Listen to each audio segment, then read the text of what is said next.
Gujranwala cyber crime agency के एहलकारों ने मुबैना तौर पर शहरी के बच्चों को अगवा करके तावान मांग लिया। उसको कहते हैं जी आपने 1.5 करोड़ रुपए का इंतजाम करना है। एक शख्स है, उसके 4 बच्चे हैं, उस मार मार कर सारा जिस्म नीला पीला करके 4 अफसरान पर मुकदमा दर्ज। ये वाकया कैसे पेश आया? ये अफसरान ने जो है कितने पैसे लिए थे?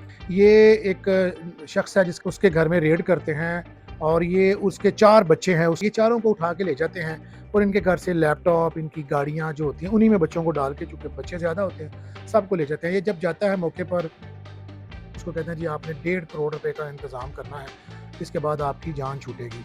तो वो बेचारा, उसको निकाल देते हैं रात को, ये ले जाते हैं उसको सिटी हाउसिंग में, तो उसको घर पे ही देते हैं। वो सुबह बेचारा डील करता करता करता इनको फिर 20 लाख रुपया देकर अपने बच्चों को छुड़ा लेता है। लेकिन ये इशू इतना हाईलाइट हो जाता है कि इसमें पैसे जो है ना तरह तरह बांटे जाते हैं। कुछ डिप्टी डायरेक्टर को गए, कुछ एएसआई ने ले, ये एक किस्त में लिए।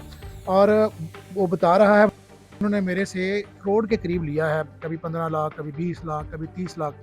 फिर वो एएसआई शरोज इसकी डिटेल भी बताता है कि हमने ऐसे पैसे लिए, ऐसे पैसे लिए, ये किया, वो किया, यानी एक बड़ा जुल्म था। असल में ये सारा कहानी शुरू होती है डकी भाई से, जब वो एडिशनल डायरेक्टर गिरफ्तार करता है उसको, तो ये फिर उसके वक्त मुल्क के सारे इदारे मुतहरक हो जाते हैं और इनका पीछा करना शुरू करते हैं। तो पता चलता है कि नेशनल साइबर क्राइम एजेंसी एक बहुत बड़ा फ्रॉड है, जिसका काम था कि इसने ऑनलाइन फ्रॉड रोक कर लोगों की मदद करनी थी और फ्रॉडियों को पकड़ना था। अब यहाँ पे इनका एक फ्रंट मैन है, वो खुद बताता है कि हमने झूठी रेड की। इसको पता था कि ये बच्चे कोई ऑनलाइन काम करते हैं, बस उसी की आड़ लेके ये सारे प्राइवेट लोग हैं। 4 लोग इसमें सरकारी हैं, ये चारों उनको मार मार मार कर सारा जिस्म नीला पीला करके उनसे पैसे लेते हैं। जब इसकी इंक्वायरी होती है, एक सोर्स रिपोर्ट बनती है, तो पता चलता है कि साइबर क्राइम एक डाकू विंग बन चुका है और ये लोगों की मदद करने की बजाय लोगों को लूट रहा है। अच्छा सर, बताइएगा फिर मुल्ज़िमान जो हैं वो किस तरह गिरफ्तार हुए? अच्छा, इसमें चूँकि पाकिस्तान के जो बड़े इदारे हैं वो भी इसमें शामिल हो गए और उन्होंने भी इसको प्रोब किया। और जब प्रोब किया और ये एक ही नहीं, सियालकोट की भी एक फैमिली सामने आई, उसने भी कहा मेरे से 20 लाख लिए हैं। फिर मुख्तलिफ लोग आना शुरू हो गए। अब चूँकि एक ही इंक्वायरी चल रही थी मुज़फ़्फ़र वाली, उसमें पर्चा दर्ज हो गया और इनमें से 2, सुपरिटेंडेंट था वो तो सारे दिन दफ्तर वाला था, एएसआई पकड़ लिया इन्होंने। उसने फिर सारे सनसनीखेज़ इंकशाफ किए कि जी नदीम खान थे उस वक़्त हमारे डिप्टी डायरेक्टर, जब 4 फरवरी को हम इनको पकड़ के लाए और ये पूरा साल इसके ऊपर इंक्वायरी चली है, जिसके बाद 2 हिरासत में आए हैं। बाकियों को पहले मशकूक हो गया था, 2 गिरफ्तार हैं। अच्छा ये बताइएगा, ये जो मुकदमा इन पर दर्ज किया गया, ये कैसे दर्ज किया गया? दूसरा ये बताइएगा कि कौन-सी दफ़ात के तहत जो ये मुकदमा दर्ज किया अच्छा, गया? ये नेशनल साइबर क्राइम एजेंसी के अपने रूल हैं जी।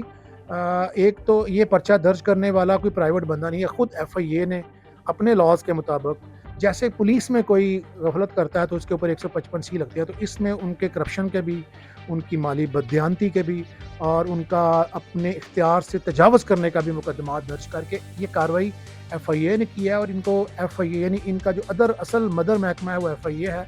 साइबर क्राइम तो गो के एक इंडिपेंडेंट इदारा है, लेकिन जब कोई वफाक लेवल का या वफाकी एजेंसी जैसे वापडा है, उसके अलावा टेलीफोन है, इस तरह के अफसरान जब करप्शन करते हैं वफाकी, तो उसके खिलाफ एफआईए के जाहिद हैं इंस्पेक्टर, उनकी मुद्दत में उस मुजफ्फर के बयान पर मुकदमा दर्ज हुआ है। अच्छा सर, क्या पैगाम देंगे शहरी जो है किस तरह इन जो महकमे की काली भीड़ है इनसे जो है, इनके फ्रॉड से जो है बच सकते हैं? सबसे पहले तो आपने खुद ऑनलाइन फ्रॉड से बचना है कि आपको कोई कॉल करके कहता है जी आपका भतीजा पकड़ा गया है, या आपको कोई कहता है कि ऑनलाइन आपको ये ऑफ़र है, पहले वो आपको मुराद देता है। सारी चीज़ें आप ऑनलाइन करते हैं, चूँकि दुनिया सारी नेट पे सिमट गई है, तो आपने खुद लालची नहीं होना। जब आप लालची नहीं होते, आपको पता है कि मेरी ये जैकेट है, इसकी कीमत 500 है, तो मुझे कोई लाख दे रहा है, तो आप लालची होते हैं, तो तब आपके साथ फ्रॉड होता है। अब तक के जितने भी फ्रॉड हैं, वो लोगों के ये लालच की वजह से हुए हैं। आपने खुद इनसे बचना है, इनकी पेशकश से बचना है और अनड्यू और आपको अननोन जो है वो ऐप्स या वेबसाइट नहीं खोलनी।